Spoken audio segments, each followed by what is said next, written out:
በስመ አብ ወወልድ ወመንፈስ ቅዱስ አሐዱ አምላክ አሜን። እንኳን ለቅዱስ አቡነ ተክለ ሃይማኖት፣ ለቅዱስ አግናጤዎስ እና ቅድስት አስቴር ዓመታዊ የዕረፍት በዓል በሰላም አደረሳችሁ አደረሰን። በዛሬው መርሃ ግብራችን የአባታችንን የአቡነ ተክለ ሃይማኖት ገድላቸውን እናቀርብላችኋለን። አብራችሁን ሁኑ። በዓርብ ዕለት የሚነበብ ገድለ ተክለ ሃይማኖት። ክቡር አባታችን ተክለ ሃይማኖትም በአባ በጸሎተ ሚካኤል ገዳም 10 ዓመት ከተቀመጠ በኋላ ተነስቶ ሄደ። አበምኔቱም ሊሸኘው ተነሳ። ልጆቹም ሁሉ ተከተሉት። አበምኔቱም ኃጢአቴና በደሌ እግዚአብሔርን ሰው ሰዶታልና ወዮልኝ፣ ልጆችና ሽማግሌዎች ሁላችሁ በአምሃራ አገር ሁሉ ያላችሁ የበሽተኞቻችሁ ባለመድኃኒት የድካማችሁ የኃይላችሁ ብርታት ትቷችሁ ይሄዳልና አልቅሱ ዋይ በሉ አለ።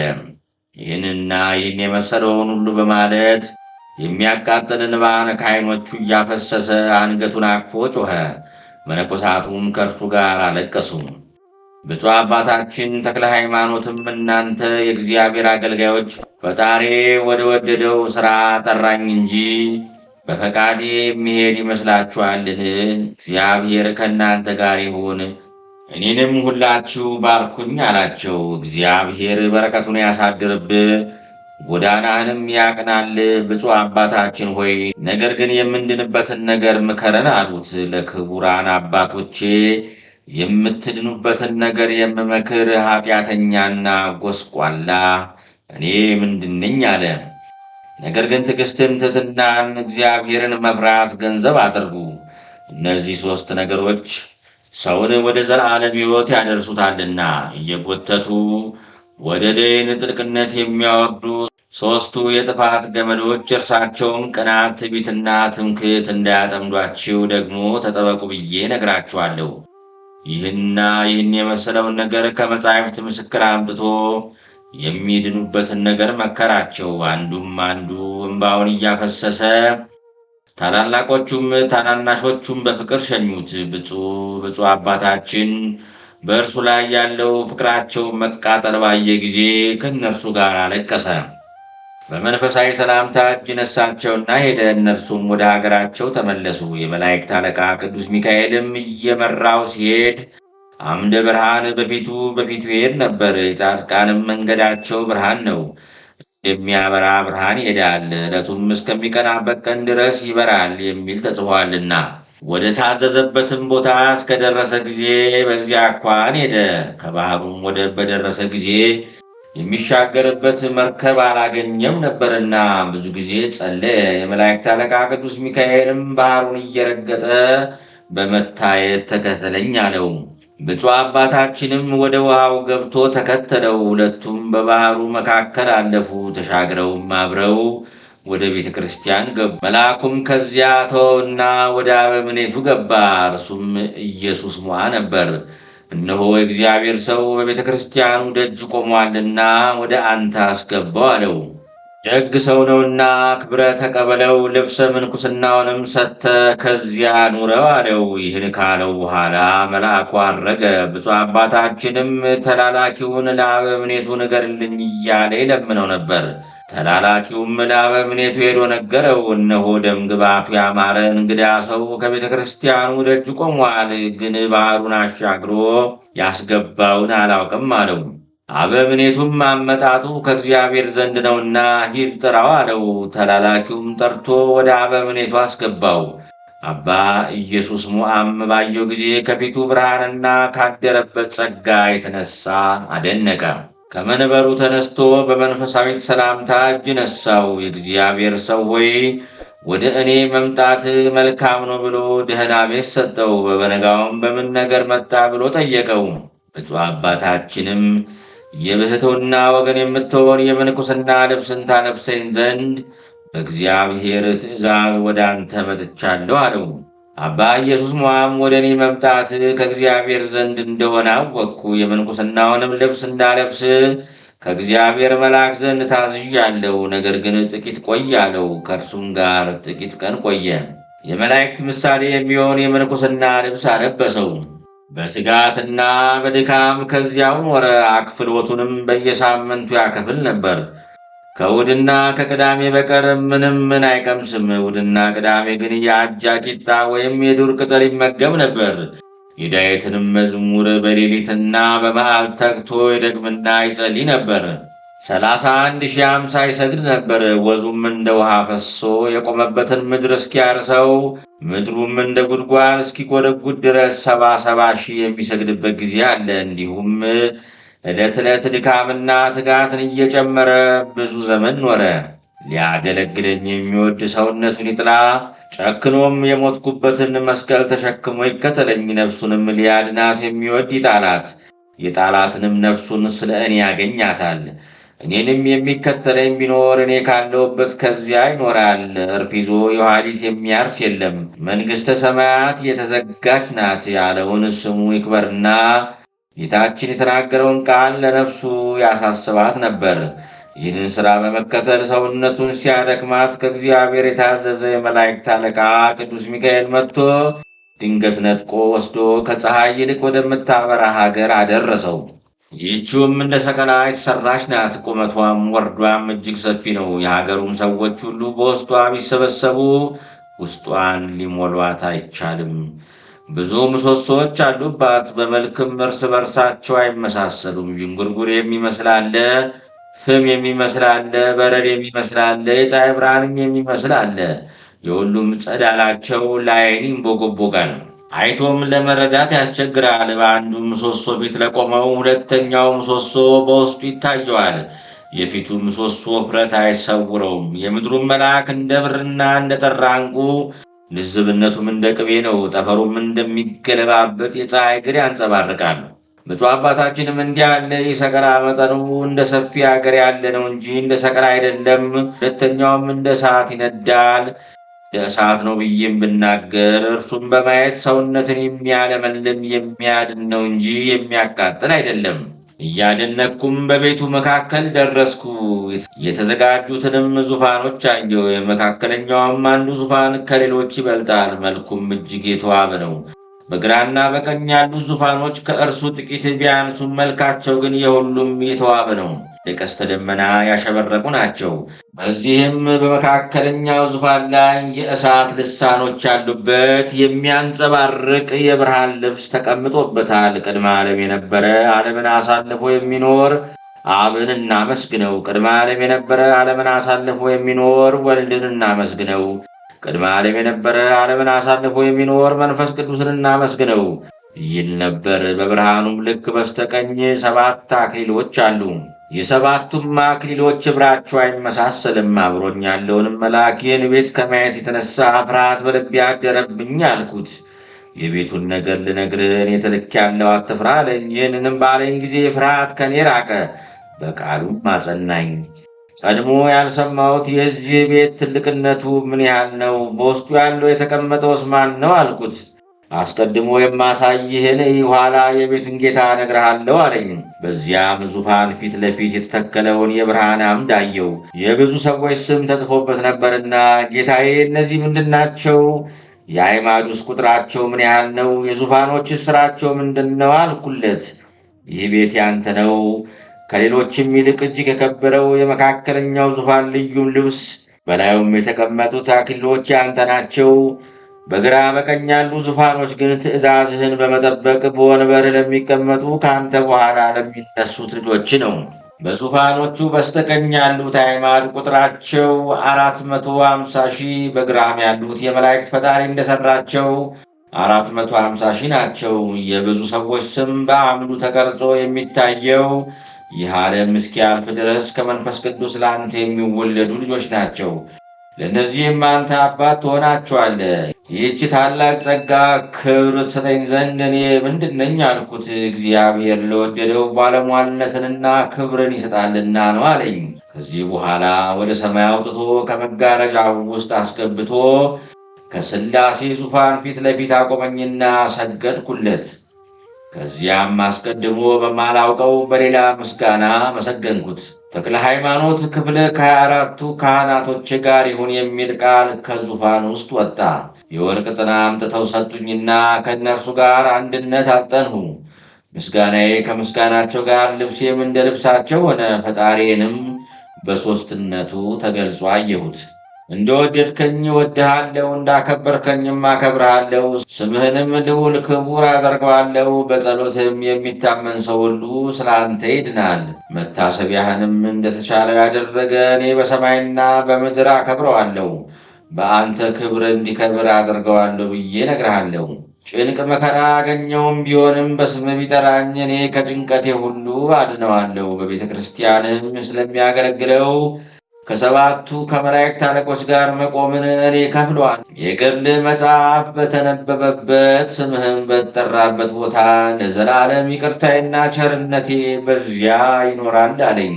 አመሰገንኩት፣ ሰገድኩለትም። በሥራዬ ሳይሆን በፈቃድህ ይህንን ሁሉ ለሰጠኸኝ አቤቱ ለአንተ ምስጋና ይገባሃል አልኩት። ከዚህ በኋላም መልአኩ ወደ ቀደመ መኖሪያዬ መለሰኝ አለ።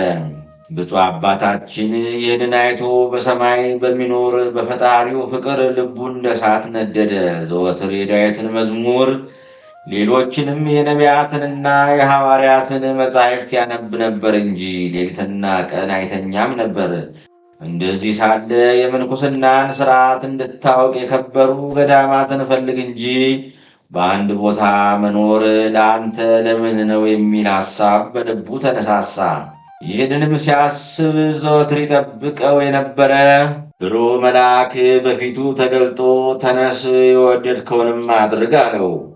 ብፁዕ አባታችን ተክለ ሃይማኖትም ቅዱስ ሆይ ወዴት እሄዳለሁ አለው። ወደ ትግራይ ምድር ሂድና ዳሞ ከሚባል ተራራ ውጣ። ስሙ ዮሐኒ የሚባለውን የከበረ ሰው በዚያ ታገኘዋለህ። አስኬማና ቆብን ከእርሱ እጅ ተቀበለ። ተነስም እስክል ድረስ ከዚያው ቆይ አለው። ወደ መንፈሳዊ አባቱ ይኸውም አቡነ ኢየሱስ ሞዐ ነው። ሲነጋ ገስግሶ ሂዶ በልቦና ያሰበውን ስለ አስኬማና ስለ ቆብ መቀበልን መልአክ እንዳለው ገለጠለት።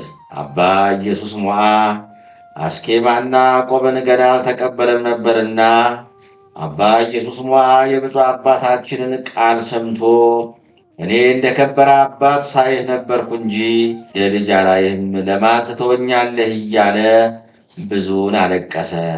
ወደ ገዳሜ ስለመሄድ ግን ነገር ደስ አሰኘኝ። ከዚያ ደርሰ አስኬማና ቆብን ተቀበል፣ ኋላ ለእኔ ትሰጠኛለህ።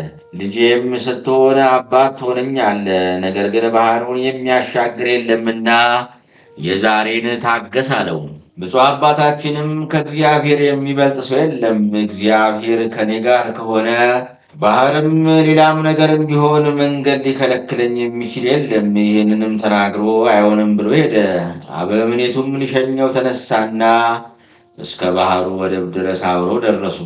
እነሆ የመላእክት አለቃ ቅዱስ ሚካኤልም በብፁዕ አባታችን ፊት ቆመና ተከተለኝ አለው። ወደ ባህሩም ገብቶ ባህሩን እንደ ደረቅ መሬት እየረገጠ ሲሄድ ብፁዕ አባታችንም ተከተለውና ባህሩን አብረው ተሻገሩ። አባ ኢየሱስ ሞዐም አይቶ አቤቱ በቅዱሳኖች ላይ ሥራህ ድንቅ ነው አለ። እግዚአብሔርንም እያመሰገነ ወደ ቤቱ ተመለሰ።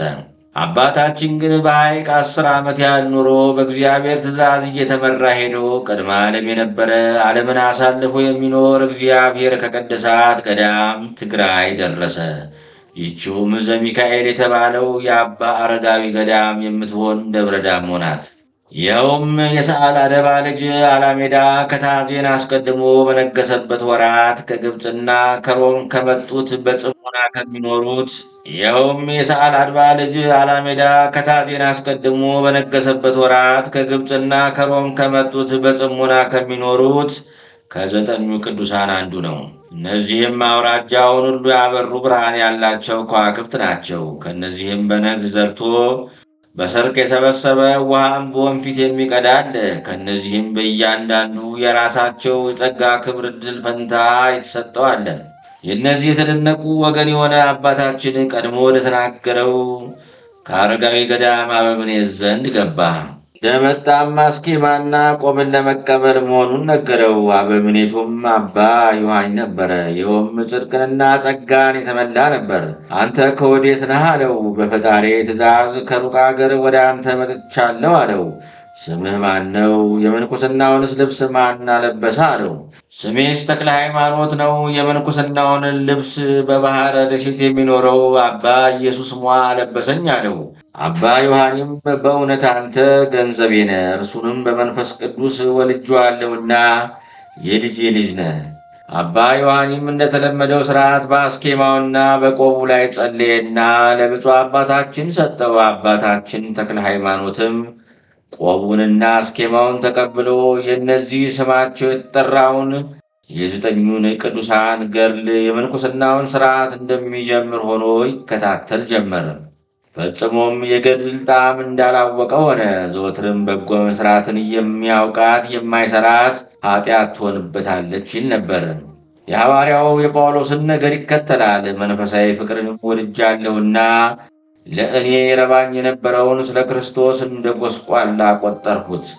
ሁሉንም ደግሞ ስለ ጌታዬ ስለ ኢየሱስ ክርስቶስ ዕውቀትን እንደምናምን ቈጥረዋለሁ። ይህም ነገሩን ሁሉ ስለ እርሱ የናቅሁት እንደ ጉድፍም የቈጠርኩት ክርስቶስን አገለግለው ዘንድ ነው። ነገር ግን አንድ ነገር አለኝ። በኋላ ያለውን እየረሳሁ ወደፊቴ ወዳለው ምልክት እየዘረጋው እየተመለከትኩ ወደ ዋጋው ፈጥኜ ሮጣለሁ ያለውን ያስተውላል።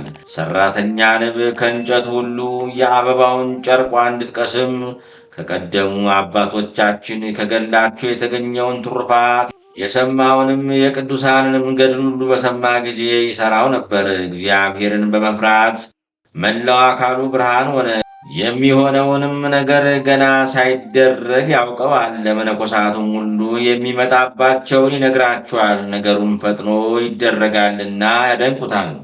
በማመስገኑ መላእክትን መሰላቸው። የኋለኛውንም ነገር በማወቁ ለነቢያት ወገናቸው ሆነ። በማስተማሩም ሐዋርያትን መሰላቸው። በመገረፉና ገደል በመውደቁም ለሰማዕታት ወገን ሆናቸው። ድካማቸውንም በመሸከም ለአባቶች መነኮሳት ወንድማቸው ሆነ። ይህንን ሁሉ መስሎ ከቅዱሳን ሁሉ ሰብስቦ የመጻሕፍትን ሁሉ ፍሬ፣ ይህችውም ጳውሎስ የጠራት የመንፈስ ቅዱስ ፍሬ ፍቅር ናት። ደስታም፣ ሰላምም፣ ትዕግሥትም፣ ቸርነትም፣ በጎነትም፣ ሃይማኖትም፣ ገርነትም አለመሰሰንም ናት ያላትን ተመገበ። ከሁሉ ይልቅ ፍቅር ይበልጣል። ፍቅር ግን ፍጹም ሕግ ነው። ተራራ እስካፈልስ ድረስ ሃይማኖት ቢኖረኝ ፍቅር ግን ከሌለኝ አንዳች አይደለሁም። ለድሆች ደግሞ ገንዘቤን ባበላ ሥጋዬንም በእሳት ለመቃጠል ብሰጥ ፍቅር ከሌለኝ ምንም የምረባው የለም። የተደነቁት ወገን የሚሆን አባታችን ግን ይህንን ፍቅር ለመፈጸም በእግዚአብሔር ዘንድ ኃጢአተኛ ሳይሆን ለኃጢአተኞች እንደ ኃጢአተኛ ሆነላቸው። ለእያንዳንዱም ሰውነቴን ስለ አንተ አሳልፋለሁ ይለዋል።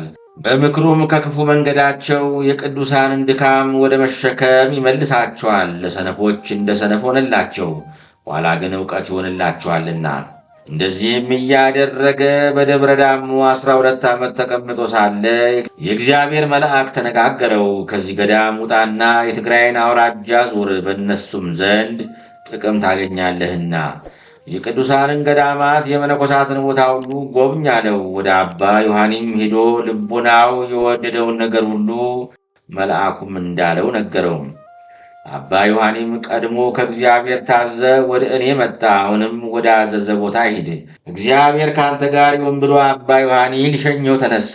ከላይ ወደ ታች ከሚወርድበት ከደብረ ዳሞ በር አብረው ደረሱ። ያለ ጠንካራ ገመድ በላዩ ለመውረድ የማይቻል ገደል ከዚያ አለ። የገመዱ ርዝመት በክንድ 40 ያህል ነው። ብፁዕ አባታችንም ከዚያ ደርሶ በገመድ ሊወርድ ጀመረ። አባ ዮሐኒና ልጆቹም አወራረዱን ሊያዩ ከገደሉ አፋፍ ቆሙ።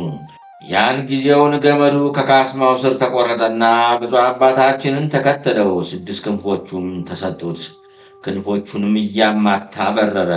የገዳሙን መነኮሳት ሁሉ እያዩት 3 ኪሎ ሜትር ያህል ሄደ። ይህንን ተአምራት ያደረገላቸው እግዚአብሔርን እያመሰገኑ ወደ ገዳማቸው ተመለሱ። አባታችን ተክለ ሃይማኖትም ወደ ባሊ ገዳም ገባ። የተሰወሩትንም መነኮሳት ከዚያ አግኝቶ በመንፈሳዊ ሰላምታ እጅ ነሳቸው። ሁሉም እንደ አንድ ቃል ሆነው ከእኛ የምትከብር አንተ ወደ እኛ ለምን መጣ አሉት። ብፁዕ አባታችንም አባቶቼ እንዲህ አትበሉኝ፣ ይልቁንም እናንተ ከእኔ ትከብራላችሁ እንጂ እኔ ከእናንተ በምን እከብራለሁ አላቸው። እኛስ እውነት እንልሃለን በምድር ላይ ጸጋ የተሰጠው እንዳንተ ያለ ሰው አላየንም። እነሆ ብዙ ቅዱሳን ከአንተ ይወለዳሉ፣ ለብዙዎችም አሕዛብ አባታቸው ትሆናለህ አሉት። ብፁዕ አባታችንም የፈጣሪ ፈቃዱ ከሆነ ለእኔስ በጎ አላቸው። ምንም ውሃ ሳይቀምስ 120 ቀን ከእነርሱ ጋር ተቀመጠ። እስከ ዛሬ በዚያ ገዳም እህል የሚቀምስ የለምና። ከዚህ በኋላ ቅዱሳኑን ተሰናብቶ ወደ ሐውዜን ገዳም ሄደ። ከዚያም ደርሶ በዚያ ስፍራ የሚኖሩትን ሰዎች እጅ ነስቶ አኗኗሯችሁ እንደምን ነው አላቸው። ደጋግ ሰዎችም እንደሆኑ አውቆ ከእርሳቸው በረከትን ፈለገ። ጸጋን በተመላች ክብርት እጅ በረከት አንተ ባርከን እንጂ እኛስ እግዚአብሔር የባረከውን ቡሩክ ሰውን ባርክ ዘንድ ለእኛ አገባብ አይደለም አሉት። ብፁዕ አባታችን ተክለ ሃይማኖትም ከእናንተ በረከትን በመሻት ወደ እናንተ መጥቻለሁና እናንተ ተባርኩኝ ዘንድ የተገባ ነው አላቸው። በእግርህ እርምጃ በዓታችንን ትባርክ ዘንድ ወደ እኛ እግዚአብሔር ላከ እንጂ አንተ በፈቃድ የመጣህ አይደለም። የእግዚአብሔር ቅዱስ ሆይ አሁንም ባርከን ስላሉት ሁሉንም ባረካቸው። ከባረካቸውም በኋላ እርሱም በረከትን ከእነርሱ ተቀብሎ ሄደ። ወደ ዳዋኪ ገዳምም ደርሶ የገዳሙን መነኮሳት እጅ ነስቶ በረከትን ከእነርሱ ፈለገ። እንደ ቀደሙት ቅዱሳን መልስ ሰጡትና እርሱ ባረካቸው። ከባረካቸውም በኋላ የእግዚአብሔር ሰው ብፁዕ አባታችን ሆይ ምድር በረከትን እንድትቀበል በትግራይ አውራጃ ሁሉ የመድረስ መዓዛ ትውረድ አሉት። እንዲሁም ሲሄድ የብርሃን አምድ እየመራው ኢየሩሳሌም ወረደ። በደረሰበትም ስፍራ ሁሉ የሐዋርያት ኃይል ትከተለው ነበር። በእርሷም ድንቅ ተአምራትን ያደርግ ነበር። ውሃም የሚያፈልቅበት ጊዜ አለ። ድውያንንም የሚፈውስበት፣ ሙታንንም የሚያስነሳበት ጊዜ አለ። ወደ ኤርትራ ባህር ደረሰ። የሚሻገርበትም መርከብ አላገኘም። የወንጌልንም ጸሎት ጸለየ። ጸሎቱንም ከጨረሰ በኋላ የእግዚአብሔር መልአክ ቅዱስ ሚካኤል እንደ ልማዱ በባህሩ ላይ ሲሄድ ታየው። ብፁዕ አባታችንም በኋላው ተከተለው። ሁለቱም አብረው በአንዲት ሰዓት ተሻገሩ። ባህሩንም ተሻግረው ብፁዕ አባታችን የሞተ ሰው አገኘ። አንተ አስክሬን የክርስቲያን ወገን እንደሆንክ እኔ መስቀሉን በምሸከምለት በፈጣሪ በኢየሱስ ክርስቶስ ስም ከተኛህበት ተነሳ ብሎ ባረከው። አስከሬኑም ያን ጊዜውኑ ከእንቅልፍ እንደ መንቃት ተነሳና አሰምቶ በመጮህ ከጽዮን ወገን የምሆን እግዚአብሔርን የማመልክ ክርስቲያን ነኝ አለ። ክቡር አባታችን ተክለ ሃይማኖትም ምን ገደለህ አለው። ኢየሩሳሌም ሲሄድ በውሃ ጥም ሞትኩ አለው። ብፁዕ አባታችንም ኢየሩሳሌምስ የምትሄድ ከሆነ ና ተከተለኝ አለውና ተከተለው። አባ ሚካኤል የእስክንድርያ ሊቀ ጳጳስ ሆኖ ሳለ ከጌታችን መቃብር ደረሱ። ወደ እርሱም ገብቶ እጅ ነሳው። ሊቀ ጳጳሳቱም ከወንበሩ ተነስቶ ተቀበለው። የእግዚአብሔር ሰው ተክለ ሃይማኖት ሆይ ወደ እኔ መምጣት መልካም ነው አለው። ብፁዕ አባታችንም በረከትን እንድቀበል ባርከኝ አለው። ዳግመኛም አባቴ ሆይ ስሜን ማን ነገረህ አለው። ስለ አንተ በዚህች ቀን የእግዚአብሔር መልአክ እንደነገረኝ እውነት እልሃለሁ አለው። የአባቶቼ የሐዋርያት በማርቆስ መንበር የተቀመጡት የአባቶቼ ሊቃነ ጳጳሳት በረከታቸው ይደርብ ብሎ ብዙውን ባረከው። ብፁዕ አባታችንም እጆቹንና እግሮቹን ሳመው። እርሱም ራሱን አፉን ሳመው። እንግዲህ ወዲህ ለእናንተ ብዙዎች መነኮሳት አባት ትሆናለህና አመንኩስ፣ በስምም ብዙዎች አብያተ ክርስቲያናት ይታነጻሉ። ወደ አገርህ ተመለስ፣ ከእግዚአብሔር ዘንድ ክፍል እርሷ ናትና አለው። ብፁዕ አባታችንም እኔስ ወደ ሀገር ያልመለስም በእጆች እንድቀበር ነው እንጂ ወደዚህ የመጣሁት ምንኩስናውንም አላመነኩስም፣ ለራሴ እንኳ የምንኩስና ሥራ አላውቅም አለው። ሊቀ ጳጳሱ አባ ሚካኤልም እውነት እልሃለሁ ከመነኮሳት ወገን ካንተ የሚበልጥ የለም፣ ነገር ግን ለቃሌ ታዘዝ አለው። ብፁዕ አባታችንም ከፈጣሪ ከእግዚአብሔር በታች አባቴ አንተ ነህና ያልከኝን አደርጋለሁ፣ ነገር ግን ከአስኬትስና ከሲያት ገዳም ካሉ ቅዱሳን ዘንድ እጅ ልነሳ እወዳለሁ አለው። እርሱም እግዚአብሔር መንገድን ያቅናልህ ሂድ አለውና ሄዶ ከጌታችን መቃብር ሰገደ። ሰው ከሆነበት ቦታ ከገሊላ ጀምሮ እስከ መሰወሪያው እስከ ደብረ ዘይት ድረስ ጌታ ሥራ ወደ ሠራባቸው ቦታዎች ሁሉ ደረሰ። ወደ ዮርዳኖስም ወንዝ ወርዶ በውስጧ ተጠመቀና ወደ ሲያት ገዳም ገባ። በውስጧም ከሚኖሩት ቅዱሳን ተባረከና የልብ መመዘኛ የምትሆን ወደ አስቄጥስ ገዳም አለፈና በዚያ ካሉት ቅዱሳን ተባረከ። ያን ጊዜም የመላእክት አለቃ ቅዱስ ሚካኤል ተገልጦ ተክለ ሃይማኖት ሆይ ምን ትላለህ? አለው። ብፁዕ አባታችንም ከዚህ መኖርን እፈቅዳለሁ አለው። መልአኩም ለአንተስ ይህች ገዳም ክፍል አይደለችም፣ ነገር ግን ልጆች በኋላ ዘመን ተሰብስበው መጥተው በውስጧ ይበዛሉ። አንተ ግን ወደ ኢትዮጵያ ሂድ አለው። በትሩፋት ሥራ ከመረመርከው በኋላ ወደ አንተ የመጣውን አመንኩስ፣ ለመንግሥት ሰማያት የማይበቃ ወደ አንተ የሚመጣ የለም አለውና ብፁዕ አባታችን ጌታዬ ይህንን በምን ወራት ሠራዋለሁ ቢለው በዚህ ወራት አለው። ብፁዕ አባታችንም ወደ ኢትዮጵያ ተመለሰና ትግራይ ደረሰ። ከሙታንም ያስነሳው ያ ሰው እየተከተለው ጻዕዳ አምባ ደረሱ። ያም ሰው ብፁዕ አባቴ ሆይ የምንኩስና ልብስ ልታለብሰኝ እፈቅዳለሁ አለው። ብፁዕ አባታችንም የቅዱሳን የድካማቸውን ቀንበር መሸከም ትችላለህን? አለው። አዎን ሁሉን የሚችል ፈጣሪ በጸሎት ያጽናኝ እንጂ አለው። አባታችንም የምንኩስናውን ልብስ አለበሰው። ስሙንም አርአያነ ጸጋው ብሎ ጠራው። ጽኑ ሆነ። ዘውትርም እያገለገለው ከእርሱ ጋር ኖረ። አባታችን ተክለ ሃይማኖትን በማስተማርና ምንኩስናን በትግራይ ክፍለ ሀገር ሁሉ ብዙ መነኮሳትን ሴቶችንም ወንዶችንም አመነኮሰ። በብዙ ፍሩክታና ዋሻ ልጆቹን አሰባሰበ። እስካሁንም ድረስ በስሙ ይጠራሉ። ዳግመኛም ወደ ኢየሩሳሌም ወርዶ ቀድሞ ከደረሰበት ሁሉ ደረሰና በደህና ተመለሰ። ሦስተኛም ኢየሩሳሌም ወረደና ከሊቀ ጳጳሱ ከአባ ሚካኤል ዘንድ ደርሶ እጅ ነስቶ ሰላምታ ሰጠው። አባ ሚካኤልም ልጄ ለምን እንዲህ ታደርጋለህ? በአንድ ዘመን ስትመላለስ እነሆ ይህ ሦስተኛ ነው። ለመነኩሴ ከዙረት በበዓት ጸንቶ መኖር ይሻለዋልና እንግዲህስ በአንድ ቦታ አረፍ አለው። እርሱም ጌታዬ እሺ ይሁን አለው። ወደ ሀገሩ ተመልሶ የትግራይን ክፍለ ሀገር ሁሉ ዞሮ ወደ ደብረ ዳሞ ወጣ። በገዳሙም ያሉ ቅዱሳን ባዩት ጊዜ በስድስት ክንፍ ሲበር ቀድሞ ያየነው ተክለ ሃይማኖት ወንድማችን እነሆ ደረሰ እያሉ እርስ በርሳቸው ተነጋገሩ። ፈጥነውም ወደ አበምኔቱ ወደ አባ ዮሐኒ አስገቡት። አባ ዮሐኒም ባየው ጊዜ ቀድሞ ስላየው ክብሩ ተነስቶ እጅ ነሳው። ቅዱሳኑም ሁሉ እጅግ ከፍ ከፍ አደረጉት። አባታችን ተክለ ሃይማኖትም ይህን ውዳሴ ከንቱ አይቶ እጅግ ጠላው። አባ ዮሐኒንም አባቴ ወይ በገዳም ተቀምጬ እንዳመነኩስ ሊቀ ጳጳሱ አዘዘኝ። ከዚህም ጋር እንወር ዘንድ ይህንን ከንቱ ምስጋና ሰውነቴ ተጸየፈችው። ከገዳማትም በአንዱ የእጄ እንወር ዘንድ ባርከኝ አለው። አባ ዮሐኒም ወደ አገር ትመለስ ዘንድ የሚጠራ የእግዚአብሔር ፈቃድ ነው እንጂ አንተ የተናገርከው አይደለም። የሸዋ ምድር ክፍል እንደሆነች ከሽማግሌዎች ወገን ብዙ ቅዱሳን ነግረውኛልና በደህና ግባ አለው።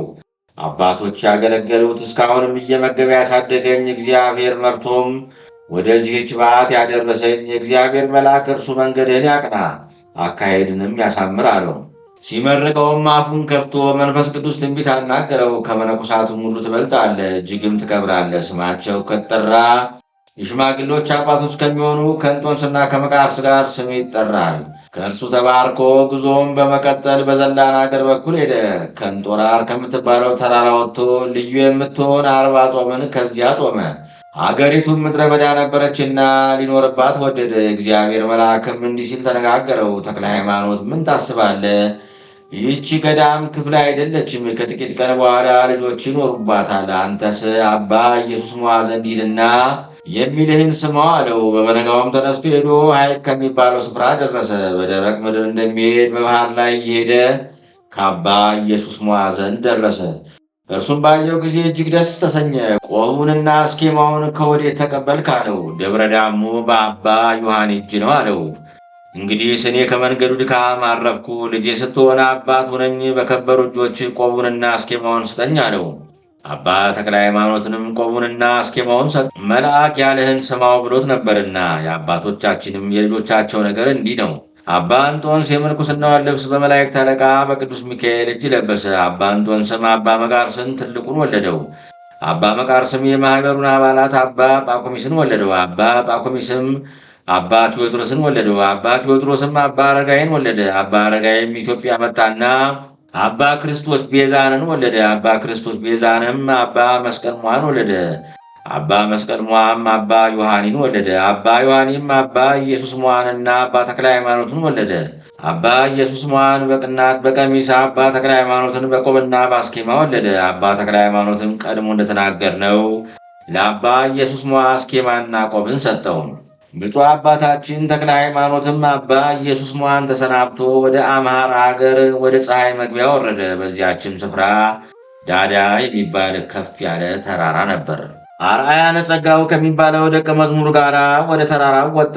ጉዲት የምትባል ሟርተኛ ከቀድሞ ጀምራ ታመልክ የነበረ ታላቅ ዘንዶ አገኘ። ያም ዘንዶ አባታችንን ባየው ጊዜ ራሱን ቀና አደረገና ሊውጠው ምላሱን አውለበለበ። በመስቀል አምሳል አማተበበት። ዘንዶም ያን ጊዜውኑ ከሁለት ተሰነጠቀና ግማሹ ከገደሉ በታች ወደቀ፣ ግማሹ በአንዲት ድንጋይ ላይ ተጠመጠመ። ደቀ መዝሙሩንም እስኪ ስፈረውና ልኩን እወቅ አለው። ቢሰፍረውም ቁመቱ 75 ክንድ ሆነ። አባታችንም በዚያ ተራራ ላይ ለአንድ ወር ያህል ተቀመጠ። ከዚህ በኋላ ዘንዶውን የሚያመልኩት የሀገር ሰዎች ወደ ተራራው መጡ። የሚያመልኩበትን ዘንዶ ግን አጡት። አባታችንንም ከተራራው ላይ ቆሞ ሲጸልይ ቢያገኙት አንተ መነኩሴ ወዴት ነህ? በምንስ ምክንያት ወደዚህ ተራራ ላይ መጣ? አሉት። ብፁዕ አባታችንም በእግዚአብሔር ፈቃድ ነው አላቸው። በዚህ ተራራ ታላቅ ዘንዶ ነበረ፣ ዛሬ ግን አላገኘነውም። አንተ አባረርክ ይሆን? አሉት። ብፁዕ አባታችንም በፈጣሪ ኃይል ገደልኩት እንጂ አባረርኩት አይደለም። ሂዱ፣ ይህ ልጅ ሬሳውን ያሳያቸው አላቸው። ሄደውም የምድር አራዊትና የሰማይ አዕዋፍ ሳይበሉት ተልቶ ከሸተተበት ስፍራ አገኙት። ደቀ መዝሙሩን በምን ገደላችሁት ብለው ጠየቁት። አባቴ በላዩ በማተበ ጊዜ ተተርትሮ በእግዚአብሔር ፈቃድ ሞተ አላቸው። በሀገሩ ሰዎችም ፍርሃት አደረባቸውና እያደነቁ ሄደው ለሳይንቱ ንጉሥ የምናመልከውን ዘንዶ የገደለ መነኩሴ በዚህ ተራራ ላይ አለ አሉት። ሰውየውም ምን መሳይ ነው አላቸው። ሰውየውስ እጅግ ያማረ የተወደደ ነው አሉት። ኑ ሂደን እንየው አላቸው። ወደ እርሱ ሄዱ። በደረሱም ጊዜ አገረ ገዢው ከሩቅ ሰገደና የእግዚአብሔር ሰው ሆይ መመረጥክን አደንቃለሁ፣ ወደ አንተም እንድቀርብ ፍቀድልኝ አለው። ብፁዕ አባታችን ተክለ ሃይማኖትም ና አለው። ሀገረ ገዢውም ሄዶ ሰገደለትና ባርከኝ አለው። ብፁዕ አባታችንም ሃይማኖት ምን እንደሆነ ሳላወቅ በረከት አልሰጥህም አለው። አገረ ገዢውም ሃይማኖቴስ እንደ ክርስቲያን ሕግ ነው፣ በልቤ ግን ዘንዶ የማመልክ ነኝ። በእጅህም አማትበህ አንተ እንደገደልከው በሰማሁ ጊዜ እግዚአብሔር ከአንተ ጋር እንደሆነ አውቄ ስለዚህ ልገዛልህ ወደ አንተ መጣው። እኔና ሰዎች ይህንን ዘንዶ ስንፈራው የወደደውንም ሁሉ ስናደርግለት ኖረናልና አለው። እንኪያ እንዲህ ያለ ሰው ስትሆን ሰይጣን ማምለክን ሳተው ባርከኝ ትለኛለህን? በፈጣሪ ስም ስትጠመቅ ያን ጊዜ ባርካለሁ አለው። አገረ ገዢውም አባቴ አጥምቀኝና ባርከኝ አለው። ብፁዕ አባታችንም ዙሃ ወደሚባል ወንዝ ወርዶ ውሃውን ባርኮ አገረ ገዢውንና ሰዎቹን አንድ አምላክ በሚሆን በአብ በወልድ በመንፈስ ቅዱስ ስም አጠመቃቸው። በዚያች ቀን የተጠመቁት ሰዎች ቁጥራቸው ከሴቶችና ከልጆች በቀር 3,000 ነበር። ሥጋውን ደሙን አቀበላቸው። ዘንዶውንም በገደለበት ተራራ ላይ ቤተ ክርስቲያን ስሩ ብሎ አዘዛቸውና ሰሩ። ታቦቱንም በአርባዕቱ እንስሳ ስም ሰየመላቸው። እስከ ዛሬም ድረስ በዚያ አለ። ከዚያም ሳለ ከሰማይ ቃል እንዲህ ሲል ጠራው፣ ተክለ ሃይማኖት ተክለ ሃይማኖት ተክለ ሃይማኖት፣ ወደ ሸዋ ሂድ። በሃይማኖት ያበዛሃቸው ሕዝቦች እነሆ ጥቂቶች ሆነዋልና አስተምራቸው። በጸሎትም ጎብኛቸው። ስለፈሰሰው ደምና ስለ ድካም እግዚአብሔር አስራት የሰጠን አገርህን እነሆ ሰይጣናት ወርሰውታልና አለው። የእግዚአብሔር ቅዱስ ሆይ አሁንም ተነሳ፣ ሕዝብንም በሃይማኖት አንድ አድርግ። መቃብርህም ከዚያ ይሆናል። የተመረጡ መነኮሳት ልጆች እንደ ባሕር አሸዋ እንደ ሰማይ ኮከብ በውስጡ ይበዛሉ። ከረፍትም በኋላ በስምህ በኢየሩሳሌም አምሳል ታላቅ ገዳም ይታነጻል። የስም አጠራርህ በአራቱ ማዕዘን ይሰማል። ቃሉም ይህን ተናግሮ ዝም አለ። አባታችን ተክለ ሃይማኖትም ሕዝቡን ጠርቶ እኔ ፈጣሪ ወዳዘዘኝ እሄዳለሁና ለነፍሳችሁም ለሥጋችሁም ጥቅም እንድታገኙ የፈጣሪን ትእዛዝ ጠብቁ። ልጄ አርአያነ ጸጋው ከዚህ ይኑርላችሁ፣ ስለ እኔም አባት ይሁንላችሁ አላቸው። የአገሩም ሰዎች ቃሉን ሰምቶ አለቀሱ። ያም ደቀ መዝሙር አለቀሰ። እኔ ከአንተ ጋር መሄድ እፈቅዳለሁና አባቴ ሆይ አትተወኝ አለው። ብፁዕ አባታችንም በእግዚአብሔር ፈቃድ የማዝ አይደለሁምን? ለዘላለም ክፍል ይህች አገር ናት፣ ና ከዚህ ተቀመጥ አለው። የሚያጽናናውንም በትርና የእጁን መስቀል እነዚህ አለኝታ ይሁን ብሎ ሰጠው። በዚህች አገር የብዙ መነኮሳት አባት ትሆናለህ ብሎ ትንቢት ተናገርለት። አባ አርአያነ ጸጋውም እጅግ አለቀሰ። አባቴ ወይ የምትደርስበት ሀገር የምትረግጣት ምድር የተመሰገኑ ናቸው። ከአንተ የሚወለዱ ቃልህን የሚሰሙ በሕግ ጸንተው የሚኖሩ ሁሉ የተመሰገኑ ናቸው። ሥጋህን የምትሸከም ደምን የምትቀበል መቃብር የተመሰገነች ናት። ለእኔም ለኃጢአተኛው በረከት ትድረሰኝ። እኔ ግን ከአንተ ጋር ብኖር በወደድኩ ነበር፣ የእግዚአብሔር ፈቃድ ከለከለኝ እንጂ። እርሱም የአገሩን ብፁዕ አባታችንን ሸኝቶት ወደ አገራቸው ተመለሱ። ብፁዕ አባታችን ግን በወረቃ አገር በኩል ወደ ሸዋ ምድር ሄዶ ሙገር ወደሚባል አገር ደረሰ። ቋት ወደሚባል ረጅም ተራራ ወጣ። ይኸውም ለአጋንንት የሚሰዋበት ስፍራ ነበር። አጋንንት እስከተበተኑ ድረስ በብዙ ትጋት ጾምን። ከዚያ ጾመ። ወንጌልን ለማስተማር እንደ ልማዱ ሄዶ ወደ ዠማ ደረሰ። ወንጌልን እያስተማረ መንግሥተ ሰማያት ቀርባለችና ንስሐ ግቡ፣ በእግዚአብሔር ልጅ የሚያምኑ የተመሰገኑ ናቸው፣ ስለ ኃጢአታቸው የሚያለቅሱ ምስጉን ናቸው፣ ከመቅሰፍት ይድናሉና፣ ካላቸው ገንዘብ ለነዳያን የሚሰጡ የተመሰገኑ ናቸው፣ እነዚህ ለእግዚአብሔር ያበድራሉና እያለ በውስጧ እየዞረ አስተማረ። የቃሉን ትምህርት ሰምተው አመኑ፣ በእጁም ተጠመቁ። ከዚህም በኋላ አንድ ጣዖታዊ ሰው ሰይጣን የሚገለጥበት ሕዝቡ የሚሰግዱለት አለ ብለው ነገሩት። ብፁዕ አባታችን ተክለ ሃይማኖትም ሄዶ ሥራውን ጠየቀው። እርሱም ሲነግረው እውነቱን የነገረው አለ፣ የካደውም አለ። ብፁዕ አባታችንም በተንኮል የተናገረውን የሽንገላውን ነገር አይቶ ሥራውን ለመመርመር ቀድሞ የማይመገበውን ምግብ ስጡት ብሎ አዘዘ። እሱም ተቀብሎ በላ። የዚያን ቀን የተመገበውን በሌላ ቀን እንደማይበላ ስለሰማ ቀድሞ የማይበላውን ሲበላ አይቶ አደነቀ። ያም በጣዖት የሚያመልከው ሰው ብፁዕ አባታችንን ሲያደንቅ አይቶ በእኔ የሆነውን ስማ ልንገርህ፣ ስለ እኔ እንደነገሩ በማሟረት ኖር ነበር። የምሰግድለት አምላኬ አንተ ሳትመጣ ነገረኝ። እኔ ትቼ ወደ ጎጃም ሄዳለሁ አለ። ጌታዬ ስለምን ትቶኛለህ አልኩት። ሥርዓቱ ልዩ የሚሆን ከእኔ የሚበረታ ሰው እነሆ ወደ አንተ ይመጣል አለኝ። ሥራህንና አለባበስንም በምልክት ነገረኝ። አይሆንም ልትለው አይቻልህምና ያበላህን ብላ፣ የከለከለህንም ተከልከል አለኝ። የአገሩ ሰዎች አይተው አደነቁ። የአባታችንም አመጣጥ በእግዚአብሔር ፈቃድ እንደሆነ አውቀው በፍጹም ልቡናቸው አመኑ። የታመሙባቸውንም አዳነላቸው። የስህተታቸውን ምክንያት አጠፋ። ወደ ግራሪያ ሄዶ ደባት ወደምትባል ተራራ ወጥቶ ሊያድር ወደደ። ሰውነቱ ግን አልፈቀደችለትም ነበር። ከዚህም ሲሄድ ስሙ ሰሜን ሰገድ የሚባል የግራሪያ ገዣ አየው። ከእርሱም ሊባረክ ወደደ። ከእርሱም ጋር የተሰበሰቡ ሰዎች ነበሩ። ይህ መልኩ ልውጥ የሆነ ሰው ምንድን ነው? በሙገርና በዠማ ወሬውን የሰማነው ይኸውን እንጃ ተባባሉ። በሸዋ ምድር ሁሉ የቅዱሳን መነኮሳት መንገዳቸው ገና አልታወቀችም ነበርና፣ ስለዚህ ነገር እርሱን ከማየት የተነሳ ታወቁ። አገረ ገዡም እኔ ከእርሱ ልባረክ እወዳለሁ አላቸው። ማንንም ማንን እንደማይባርክ ስለ እርሱ ሰምተናል አሉት። ቢባርከኝ ምን ይቅጣችሁ? ባይባርከኝ ግን 50 ፈረስ ይቅጣኝ፣ እኛንም 50 ፈረስ ይቅጣን ብለው ውርርዱን በዚያ ቆሙት። አገረ ገዡም ወደ ብፁዕ አባታችን ተነስቶ ሄዶ ሰገደለትና ባርከኝ አለው። ሃይማኖትን ሳላውቅ ለአንተ በረከት አልሰጥህም አይሆንም አለው። አገረ ገዡም አንተ ባዘዝከኝ ሥራ ሁሉ ጸንቼ ዘውትር ከአንተ ጋር እኖራለሁ አለው። አባታችን ተክለ ሃይማኖትም ባደረበት መንፈስ ቅዱስ ልጅ እንዲሆነው አውቆ ባርኮ ሰላምታ ሰጠው። እርስ በርሳቸው ተጨዋወቱ። የአባታችንም ነገር በአገረ ገዡ ልቡና አደረ። በሐሳቡም ሁሉ ይከተለው ጀመረ። ከሰዎቹም እንደተከራከሩ 50 ፈረሶችን ተቀበለ። በዚያች ቀን ብፁዕ አባታችን ወደ ቤት ይዞት ሄዶ ወደ አምልኮ ጣዖት የምትመራውን የዘንጋታውን ምክንያት እንዲተው ቃለ እግዚአብሔር እያስተማረው አብረው አደሩ። ባስተማረው ሁሉ እምነቱ በጠና ጊዜ አጋንንት ወደ ተሰበሰቡበት ስፍራ ሁሉ ከፍ ወዳሉት ተራሮች አቡሻ ወደሚባለው ወደ ሌሎችም ወደ ብዙ ተራሮች ዛር አንጋሽ ወደሚኖርበት ዋሻ በየተራራው በየስፍራው ሁሉ አጋንንት ተገልጠው ከሚኖሩባቸው ጋር ከሚታዩበትም መርቶ ወሰደው። ሰዎቹም ሊሰግዱና ሊሰውለት ወደ እነርሱ ሄዱ ነበር። ብፁዕ አባታችንም ከእነርሱ ዘንድ ደርሶ መሠዊያቸውን አፍርሶ በውስጣቸው ብዙ አብያተ ክርስቲያንን ሠራ። እስካሁንም ድረስ አሉ። የውስጡም ሰዎች በዚያ ያደረገውን ድንቅ ተአምራት ይናገራል። አገረ ገዡም ዳግመኛ መርቶ አሰብ ወደሚባል ዋሻ በግራሪያ ውስጥ ካለ መሠሪያን ሁሉ የሚከፋ መሠሪ ወዳለበት ስፍራ ወሰደው። ብፁዕ አባታችን ተክለ ሃይማኖትን በጌታችን በኢየሱስ ክርስቶስ ስም እየዘመረ እግዚአብሔር ጉልበቴ፣ መጠጊያዬ፣ መድኃኒቴ በጠራሁትም ጊዜ ከጠላቶች የምድንበት ረዳቴ፣ ከጥፋተኞችም ጠላቶች የሚያድነኝ ነው እያለ ከሩቅ ማማተብ ጀመረ።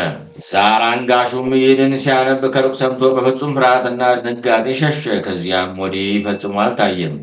ብፁዕ አባታችንም ከዚያ ዋሻ ገብቶ ፈጽሞ ደስ ተሰኘ። እግዚአብሔር ልጆች ይበዛሉ ያለኝ ለዚህ ነው፣ እንደ ባህር አሸዋና ስፍር ቁጥር እንደሌላቸው እንደ ሰማይ ከዋክብት ይሆናሉ ብሎ ትንቢት ተናገረ። ዛር አንጋሹ ይበላባቸውና ይጠጣባቸው የነበሩትን የብረቱን መሳሪያዎች ሁሉ አገኘ። ትቷቸው የሸሸውን የቤቱን ሰባራ ሰንጣራ ሁሉ ወሰደ። የብረቱንም መሳሪያዎች መጋረጃ በሚሰቅሉበት ገንዘብ አጎበር፣ ሜንጦ፣ ኩላብ አሰሯቸው። እስካሁንም ድረስ አሉ። ብፁዕ አባታችን ግን በዚያች ዋሻ ተቀመጠ። ከዚህ በኋላ ዝናው ለሩቁና ለቅርቡ ሁሉ ሰማ። እርሱ ግን ዜናው በሰማ ጊዜ ከክፉ አውሬ እንደሚሸሽ ሰው ከውዳሴ ከንቱ ይሸሻል እንጂ ደስ አይለውም ነበር። እግዚአብሔር ግን በእርሱ አድሮ ይመሰገን ዘንድ ይገለጥበት ነበር። እግዚአብሔር በቅዱሳን ምስጉን ነው፣ በሚፈሩትም አድሮ ዘውትር ይደነቃል ተብሎ በነቢይ ተነግሯልና። ብፁዕ አባታችን ተክለ ሃይማኖትም በዋሻይቱ እኩሌታ ሰሌን ጋርዶ በእመቤታችን ድንግል ማርያም ስም ታቦት አኖረ። እርሱም ከ15ቱ ደቀ መዛሙርቱ ጋር በእኩሌታይቱ ተቀመጠ። ከዚያም በሸዋ ምድር ሁሉ ሊሰብክ ወጣ። ሰዎቹም ሁሉ መነኮሳቱን ባዩ ጊዜ ያደንቃሉ፣ ከእነርሱም የሸሹ አሉ፣ እንደ አውሬ የሚባሉ መስሏቸው ነበርና። ብፁዕ አባታችን ተክለ ሃይማኖት ግን በፍቅሩ ይስባቸው ነበር። ልጆቼ አትፍሩ፣ እኛም እኮ እንደናንተ ሰው ነን ይላቸዋል። ወደ ከተታ ምድርም ደረሰ። እንዳስተማራቸው ነው ያገኛቸው። ስለዚህ እጅግ አድርጎ ወደዳቸው። ከዚያች ሀገርም ብዙ ሰዎች ተከተሉት፣ በእጁ መነኮሱ። ወደ ወግዳም ሄዶ ወንድሙን ዜና ማርቆስን በስጋም የአባቱ የወንድሙ ልጅ የሚሆኑን አግኝቶ የምንኩስናውን ልብስ አለበሰው። በምንኩስናም ብዙ ሰዎችን ወለደ። እነርሱም 17 ነበሩ። ዋሻውም ፍሩክታውን እየፈለጉ ኖሩ። በሞረትም ታላቅ ዋሻ አገኙ። ከዚያ ለመቀመጥ ግን አልወደደም። ከዚህ በኋላ አባታችን ተክለ ሃይማኖት በየሀገሩ ሲመላለስ አንድ ቀን በባህር ዳር ተቀምጦ ሳለ ልቡሰ ሥጋ ጋኔን ከባህር ውስጥ ወጣ። ጋኔኑም የአባታችንን ደቀ መዝሙር ያዘው። አንተ ርኩስ መንፈስ ከልጄ ውጣ እያለ በመስቀል ምልክት አማተበ። ያ ልቡሰ ሥጋ ጋኔንም ደቀ መዝሙሩን ትቶ ፈጥኖ ሸሸ። ሊያመልጥም ወደደ። ብፁዕ አባታችን አማተበበት። ወደ ባህሩ ሲገባ ባይቻለው በጥልቁ በር ወደብ ቆመ። ብፁዕ አባታችን ሄዶ በእጁ ያዘው። ያን ጊዜው ንጹሕ ወደቀና ኃይሉ ደከመ። ለሁሉም በግልጽ ታየ። ብፁዕ አባታችንም ልጄን ለምን ትይዘዋለህ አለው። ጋኔኑም ለእኔ እንደ ሰው ሁሉ መሰልከኝ ስለዚህም ይዘው ዘንድ ደፈርኩ። ብፁዕ አባታችንም ስም ማን ነው አለው። ባሕር አልለቅም ነው አለው። ብፁዕ አባታችንም እንግዲህ ከኔ ጋር ትሄዳለህ ወይስ ማደሪያ ትመለሳለህ አለው። እንግዲህ ወዲህ ወደ ማደሪያዬ ለመመለስ አይቻለኝም፣ በማማተብ ስልጣኔን ሽረኸዋልና አለው። ክቡር አባታችን ተክለ ሃይማኖትም ወስዶ ገዝሮ ወደ ፍጹም ክርስቲያንነት ለወጠው። ስሙንም ክርስቶስ ሐሬው ብሎ ጠራው። ብፁዕ አባታችንም ሲያገለግለው ኖረ። ከጥቂት ቀን በኋላም የምንኩስናውን ልብስ አልብሶ ወደ ባሕቱ አስገባው። ይህችም ደብረ አስቦ ናት። ሙቶ መንግሥተ ሰማያት እስኪገባ ድረስ በተረፈው ዘመኑ ሁሉ መነኮሳቱን ደስ የሚያሰኝ እግዚአብሔርንም የሚወድ ሆነ። ከእስላሞች ነቢይ ከአላገም ወገን የሆነ ሰው ከተወለደ 2 ወር የሆነ ብላቴና ነበረው። ዕለትም ሳበችው፣ ምሕረትም ጠቀሰችው። ይኸውም ልጁ ለአባቱ እንደ ሽማግሌ ነገረው። ሰውየውን እንደ ብርሃን አምድ ቆሞ አየሁት። በዚያ የነፍስን ድህነት ታገኛለህና ወደ ሸዋ ሂድ አለ ብለህ ለአባት ንገረው አለኝ። እኔ ተክለ ሃይማኖት ነኝ ብሎ ስሙን ስለነገረኝ ፈጥነ ወደ እኔ ና ብሎሃል አለው። አባቱም ይህንን ሰምቶ አይሆንም አለው። መላልሶም ነገረው፣ አልተቀበለውም። 3ኛም ደግሞ ነገረው፣ አላስተዋለም። ብርሃንን የተመላ የብፁዕ አባታችንም የልጁ እንደታየው በበዓቱ ሆኖ ለአባቱ በመንፈቀ ሌሊት ተገለጸለትና ትንሹ ልጅ የነገረን ነገር ለምን አይሆንም ትላለህ አለው። ይህም ሰውዬ አቤቱ አይሆንም ያልኩት ምንድን ነው አለው። ብፁዕ አባታችንም ከዚያ የነፍስህን ድህነት ታገኛለህ፣ ወደ ሸዋ ምድር ሂድ አለ ብሎ ስሜንስ አልነገረህምን አለው። እየተንቀጠቀጠ ጌታዬ አዎን እውነት ነው አለው። ሁለተኛ ደግሞ ተክለ ሃይማኖት የምትባል አንተ ጌታዬ ነህን አለው። ብፁዕ አባታችንም አዎን አንተ የምትክደው የክርስቶስ አገልጋዩ እኔ ነኝ። አሁንስ በፈጣሪ አታምንም?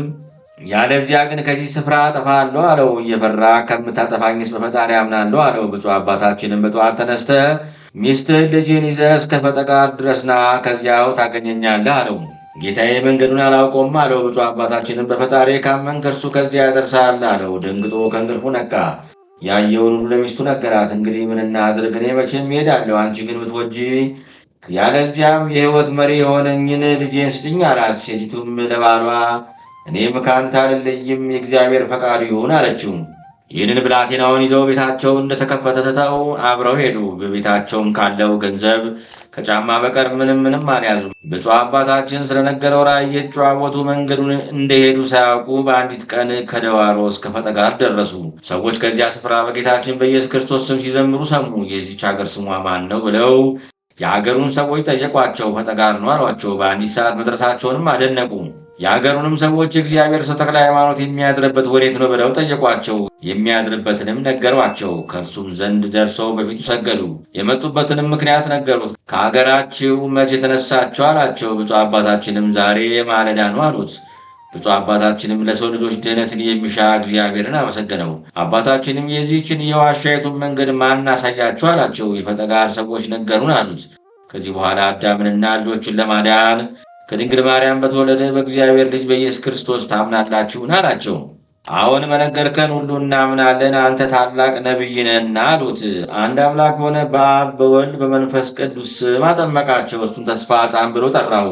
ልጁን ቂርቆስ ሚስቱንም ኢየሉጣ አላቸው። ቅዱስ ሥጋውንና ክቡር ደሙን አቀበላቸው። የቤተ ክርስቲያንን መጻሕፍት ሁሉ አስተማራቸው። ከጥቂት ቀን በኋላም የምንኩስና ልብስ አለበሳቸው። ለቃሉም ታዛዦች ሆነው ኖሩ። ከዚህ በኋላ ተስፋ ሕፃን ተመልሶ ወደ እስላሞች አገር ወረደ። ከእነርሱም ብዙዎችን እግዚአብሔርን ወደ ማምለክ መለሳቸው። የእኛ ሕግ ሐሰት ነው፣ የክርስቲያን ሕግ ግን እውነት ነው አላቸው። ነቢያቸው ነበርና ትውልዱም ከእነሱ ወገን ነውና ያምኑት ነበር። በእያንዳንዱ ቀን መቶና ሺህ ያጠምቅ ነበረ። ወደ አባታችን ወደ ተክለ ሃይማኖት ተመልሶ በሕይወቱ ዘመን ሁሉ እግዚአብሔርን ሲያገለግል ኖረ። በዚያም ወራት ስሙ አባ ዮሐንስ የሚባል ጳጳስ ወጣና ወደ አባታችን ወደ ተክለ ሃይማኖት ላከበት። ለሁላችን አባት ለአሕዛብ መምህር ልትሆን እግዚአብሔር አንተን ከፍ ከፍ አድርጓልና ቀሳውስትንና ዲያቆናትን እንድንሾም ሃይማኖትንም እንድናቀና ወደ እኔ ትመጣ ዘንድ ቅድስናህን ማልዳለሁ ብሎ ላከበት። ብፁዕ አባታችንም ለመልእክተኞቹ ከጳጳስ ጋር ሃይማኖት አቀና ዘንድ ምስኪን እኔ ምንድነኝ? ነገር ግን እኔ ከእነርሱ እንድባረክ ኑ እንሂድ አለ። በዳሞት አውራጃ ቀሳውስትንና ዲያቆናትን በሾመና ታቦት በባረከ ጊዜ የመላእክት አለቃ ቅዱስ ሚካኤል ያመጣለትን ቅብአ ሜሮንንና የክህነት መስጫውን መጽሐፍ ይዞ ሄደ። ወደ እርሱ ሄደው የእሱን ነገር ለጳጳሱ ነገሩት። አባ ዮሐንስም ደስ ብሎት ሊቀበለው ወጣ። አባታችንም ጳጳሱን አይቶ ከሩቅ እጅ ነሳ። ጳጳሱም እጅ ነሳው። መንፈሳዊ ሰላምታን ተሰጣተው ጳጳሱም እጅግ አክብሮ ወደደው። ጳጳሱም የእግዚአብሔር ሰው ተክለ ሃይማኖት ባርከኝ አለው። ብፁዕ አባታችን ተክለ ሃይማኖትም ጳጳስን ባርክ ዘንድ ለእኔ የሚገባኝ አይደለም፣ ነገር ግን አንተ ተባርከኝ ዘንድ አገባብ ነው አለው። ይህንንም ብሎ አይሆንም አለው። ከብዙ ክርክር በኋላ ጳጳሱ ክቡር አባታችን ተክለ ሃይማኖትንም ባረከው። በኢትዮጵያ እኩሌታ ኤጲስቆጶሱን እኔም በእኩሌታዋ እሆናለሁ አለው። ብፁዕ አባታችንም ለእኔ ለመጻተኛው ይህ ሥራ አይገባኝም፣ ይህንስ የምወደው ቢሆን ከእግዚአብሔር ዘንድ ቀድሞም ታዝዤ ነበር። በመልአኩም እጅ ክህነት የምሰጥበትን መጽሐፉንና ቅብአ ሜሮንን ልኮልኛል። እነሱም እነሆ እነዚህ ናቸው ብሎ አሳየውና ለእርሱ ሰጠው። ጳጳሱም ለብፁዕ አባታችን እጅ ነስቶ መጽሐፉንና ቅብአ ሜሮኑን ተቀብሎ ከእርሱ ዘንድ አኖራቸው። እግዚአብሔር ያናገራቸውንም እየተነጋገሩ 3 ቀን ቆዩ። ብፁዕ አባታችንም አሰናብተኝ ወደ በዓቴ ልግባ አለው። ጳጳሱም እሺ በለኝና ከእኔ ጋር ኑር፣ ክህነቱንም እንደኔ ስጥ አለው። ብፁዕ አባታችን ግን አይሆንም ስላለው ጳጳሱ በእግዚአብሔር ፈቃድ አሰናበተው። ዳግመኛም ጳጳሱ አባቴ ባርከኝ፣ በጸሎትህም አስበኝ አለው። ብፁዕ አባታችንም በእናቴ ማኅፀን የጠራኝ እግዚአብሔር በሕጉ የሚሆን ጵጵስናን ያቅና፣ በሥርዓቱም ለዘላለም ይጠብቃ አለው። ጳጳሱም ሸኘውና በደህና ወደ በዓቱ ተመለሰ። በአንዲትም ቀን የአባታችን ደቀ መዝሙር ለምግባቸው ጎመን ሊቀቅልበት እንጨት ሲለቃቅም የዛር አንጋሹን ልጅ አገኘው። እህል አይቀምስም ነበርና መጠጣቸውም ብፁዕ አባታችን በጸሎቱ ከዋሻ ያመነጨው እንደ እናታቸው ጡት ወተት የሚጣፍጥ ውሃ ነበር። እስከ ዛሬ ተክለ ሃይማኖት ውሃ ስትባል ትኖራለች። በውስጧ በገድል መጽናታቸውን ቢተዉ ተመልሳ እንደ ሁለተኛይቱ ውሃ ሆነች። የሚጋደል ሰው ቢጨክን ግን እንደ ቀድሞ ወተት በሆነችለት ነበር። ፈርቶም ሸሸ። ደቀ መዝሙሩን ተከተለውና አትፍራ፣ እኔም እንዳንተ ሰው ነኝ ቢለው ቆመለትና እናንተ ምንድናችሁ አለው። ደቀ መዝሙሩም እኛ የእግዚአብሔር አገልጋዮች ነን፣ አባቴም በዋሻ ውስጥ አለ፣ ሁሉ ይገዛለታል። አንተም ናና ተለማመነው፣ በፊቱ ለነፍስ ድህነት ያሰጥሃል። ነገ ከዚህ እንገናኝ አለውና ሄደ። ደቀ መዝሙሩም ገብቶ ይህን ለብፁዕ አባታችን ነገረው። አባታችንም ተባረክ፣ ዘወትር እንዲህ እያልክ ወደ እኔ አምጡ አለው። ዳግመኛም ብፁዕ አባታችን የኢትዮጵያ ምድር ሁሉ የዞርኩ ርኩሳን መናፍስትን ሳጠፋ እንደምን ይህች አገር ተረፈችኝ አለ። ነገር ግን የስብከት መጨረሻዬ የግራሪያ ምድር ትሆናለች፣ መቃብሬም ከዚህ ነው አለ። በበነጋውም ደቀ መዝሙሩ ወጣ። ሰውየውንም እንደተቃጠሉ አገኘው። ትመጣለህን አለው። የዛር አንጋሹም ልጅ ዛሬስ እንዳትበሉኝ እፈራለሁ አለው። ደቀ መዝሙሩም እናንተ ሰው ትበላላችሁን አለው። የዛር አንጋሹም ልጅ አንበላም አለው። ደቀ መዝሙሩም እንኪያስ እኛም አንበላም፣ አትፍራ አለው። ዛሬስ እፈራለሁ፣ ነገር ግን ቀስቴን ይዤ እመጣለሁ ብሎት ሄደ። ማለዳም ቀስቱንና ጦሩን ይዞ መጣ። ደቀ መዝሙሩንም ከዋሻው ደጅ አገኘውና ለአባታችን ነገረለት። አባታችን ተክለ ሃይማኖትም ወደ እርሱ ወጣ። ፊቱንም ባየው ጊዜ ደንግጦ ወደ ምድር ወደቀ። ቀስቱና ጦሩ ተሰበረ። ብፁዕ አባታችን በላይዋ ማትፎ አስነስቶ እንደዚህ አድርግ የምትደነግጥ ምን ሆነሃል አለው። ይዞም አስቀመጠውና አትፍራ አለው። ብፁዕ አባታችንም ደቀ መዝሙሩን የሚጠጣውን አምጣለት አለውና ውሃ ቀድቶ አመጣለት። አባታችንም ባረከው፣ ጥሩ ጠላ ሆነ። ንስሐ ጠጣ ብሎ ሰጠው። ብጠጣው እፈራለሁ ብሎ ፈርቶ ነበርና ደቀ መዝሙር ካልቀመሰልኝ አልጠጣም አለው። ብፁዕ አባታችንም ደቀ መዝሙሩን ቅመስለት አለው። ያን ጊዜ ዕለቱ ዓርብ ጊዜው ነግ ነበርና በዕለተ ዓርብ እንዴት እጠጣለሁ አለው። ክቡር አባታችን ተክለ ሃይማኖትም ከጾምማ ፍቅር የሚበልጥ አይደለምን ልጄ ሆይ አለው። ለዚያ ሰው ጠጥቶ አጠጣው፣ ደስ ተሰኘ። ብፁዕ አባታችንም ዘወትር ወደ እኔና እንዲሁ እሰጥሃለሁ አለውና እሺ ብሎ ሄደ። በበነጋው የዛር አንጋሹ ልጅ መጣ። ብፁዕ አባታችንም እንደ ትናንትና ሰጠው፣ አጠጣውም። ብፁዕ አባታችንም ውሃውን በባረከው ቁጥር ጠላ ይሆናል፣ ወተትም የሚሆንበት ጊዜ አለ። ያንንም ሰው እንደዚህ ባለ ነገር ክርስቶስን ወደ ማመን መለሰው። በእጁም ተጠምቆ አብሮት ኖረ። ከጥቂት ቀን በኋላ መንኩሶ በሕይወቱ ዘመኑ ሁሉ ደግ ሰው ሆነ እንጂ አልዘገየም። ብፁዕ አባታችን ልጁን የወሰደበት ዛር አንጋሹ ከጎጃምና ከእብርቃይ አባታችንን ለመግደል እንዲራዱት ብዙ መሰሪያንን አሳደመ። ሁሉም መጥተው በምን ነገር ጠራን አሉት። አንድ ክፉ ሰው መጥቶ ልጄን ቀምቶ ከቤት አስወጣኝ፣ በማናቸውም ነገር እርሱን ለማዋጋት ተሳነኝ። ስለዚህም እርሱን ለመግደል ትረዱኝ ዘንድ ጠሯችሁ አላቸው። በዕብራቅይ ምድር ያሉትም ይህ ሰው ታላቁን የሟርተኞችን ንጉሥ የገደለው እንደሆነ እኛ እርሱን ግን በማናቸውም ነገር ልንገለው አንችልም፣ ይልቁንስ በከንቱ አታስፈጀን አሉት። የጎጃሞቹም ፈረሶቻችን እሳት ልብሶቻችን እሳት ሊሆኑ ማን ይችለናል? በመብረቅም እንመሰላለን አሉ። ይህንንም ሲናገሩ ምሽት በሆነ ጊዜ ሁሉም ከአባታችን ዋሻ ስር ተሰብስበው ክፉ ሥራቸውን ጀመሩ። እኩሌቶቹ እሳት ካፋቸው ያናፋሉ፣ እኩሌቶቹም እንደ ጅብ እንደ አንበሳ ይጮኻሉ። ከእነርሱም እንደ እባብ የሚያፏጩ አሉ፣ እንደ እንቁራሪት እንደ ግርማይት የሚጮኹ እንደ ዝንጀሮም የሚጮኹ አሉ። የብፁዕ አባታችንም ደቀ መዛሙርት አይተው ይህ ምንድን ነው አሉት። ክቡር አባታችን ተክለ ሃይማኖትም ለመነኮሳት ልጆቹ በእኛ ላይ ተንኮል ይሰሩ ዘንድ ክፉ ሰሪዎች ሁሉ ተማከሩ አለ። አባታችን እነሆ ሊበሉም መጡ፣ ወዴት እንሽሽ አሉት። ብፁዕ አባታችን ምን ያስፈራችኋል? ነገር ግን በእግዚአብሔር እመኑ፣ ከፍርሃት እንድትድኑ እግዚአብሔርን ተማመኑ። እነዚህ ክፎች ከዋሻው አጠገብ ተሰብስበው ድንጋይ ሊገለብጡበት ወደዱ። አባታችንም የመንፈስ ቅዱስን መሣሪያ ተሸልሞ ወደ እነሱ ወዳሉበት ቦታ ወጣ።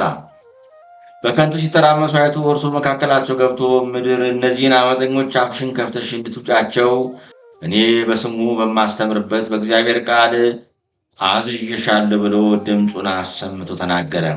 ያን ጊዜ እነዚያን ስፍር ቁጥር የሌላቸውን ዓመፀኞች ምድር አፏን ከፍታ ዋጠቻቸው።